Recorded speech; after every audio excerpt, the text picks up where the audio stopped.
अब कर रहे हैं 9.2 का क्वेश्चन नंबर थर्ड। और 9.2 का क्वेश्चन नंबर थर्ड है कि if two equal chords of a circle intersect within the circle prove that the line joining the point of intersection to the centre makes equal angles with the chord.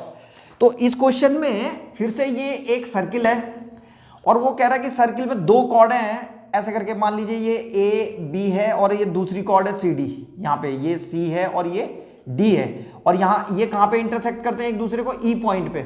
तो वो ये कह रहा है कि ये जो ई पॉइंट से अगर हम सेंटर को ज्वाइन करें, यहाँ पे सेंटर है मान लीजिए, तो अगर इस ई पॉइंट से हम इस सेंटर को ज्वाइन करें तो वो ये कह रहा है कि ये वाला एंगल और ये वाला एंगल इक्वल होना चाहिए, यानी कि O E B is equal to O E D. ये प्रूव करना है हमको कि ये दोनों एंगल कैसे होने चाहिए, इक्वल होने चाहिए। तो इसके लिए हम क्या करेंगे, ये डायग्राम बना रखा पिछले वाले क्वेश्चन का है, बिल्कुल सेम।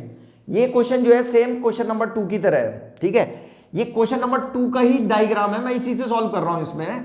तो यहां पे तुम देख रहे हो ये वाला, ये इसको अगर हम ज्वाइन करेंगे तो ये ओ ई आ गया है।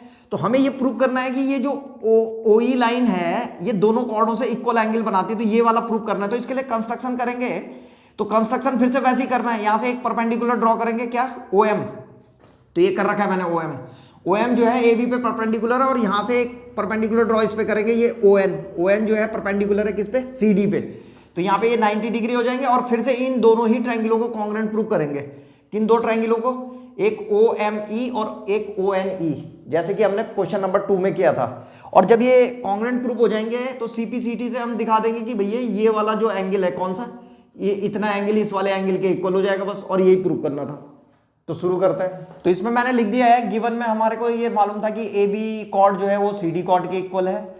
दूसरा हमें ये प्रूव करना है कि angle O E B is equal to O E D है, कि एंगल ओ ई बी ये वाला जो एंगल है ये प्रूव करना है हमें ओ ई डी के, इस वाले एंगल के प्रूव करना है हमको। तो यहाँ पे मैंने प्रूफ लिख दिया है। उससे पहले हमने कंस्ट्रक्शन कर दिया था। कंस्ट्रक्शन में क्या करना था हमें, ओ एम परपेंडिकुलर, ये ओ एम जो है वो परपेंडिकुलर है ए बी पे और ओ एन परपेंडिकुलर है सी डी पे, ये लिख दिया है। अब लिख देंगे यहाँ पे प्रूफ और इन दो ट्राइंगलों को ले लेंगे, कौन सा, ओ एम ई और ओ एन ई। तो यहाँ पे लिखेंगे कि in right angle triangle O M E and right angle triangle O N ई।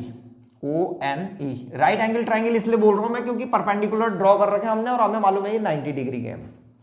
तो इसमें हमारे पास क्या क्या है, सबसे पहले हम लिखेंगे कि भाई जो ओ एम है वो ओ एन के इक्वल है।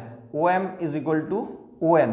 क्यों है ओ एम ओ एन के, तो जो इक्वल कॉर्ड्स होती हैं वो इक्विडिस्टेंस होती है, कहां से, सेंटर से।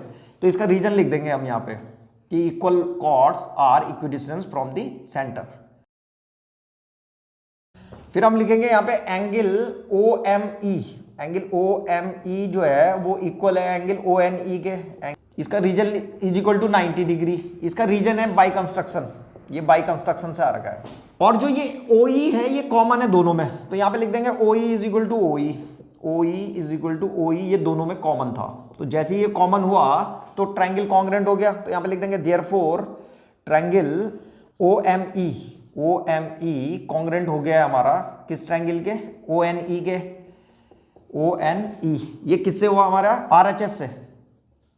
और यहां पे लिख देंगे देयरफॉर ये एंगल इक्वल हो जाएगा कौन सा, therefore O E M is equal to O E N. Therefore angle O E M is equal to angle O E N. CPCT, जब एंगल ओ ई एन के हो जाएगा तो इस ओ ई एम वाले एंगल को हम ओ ई बी भी लिख सकते हैं। तो यहां पे लिख देंगे देयरफॉर ये ओ ई एम है ना, जो ओ ई एम इतना, इसको ओ ई बी लिख दिया मैंने। Therefore angle O E B is equal to angle O E D, angle O E D, ठीक है। यही हमें प्रूव करना था। तो ये था क्वेश्चन नंबर थर्ड।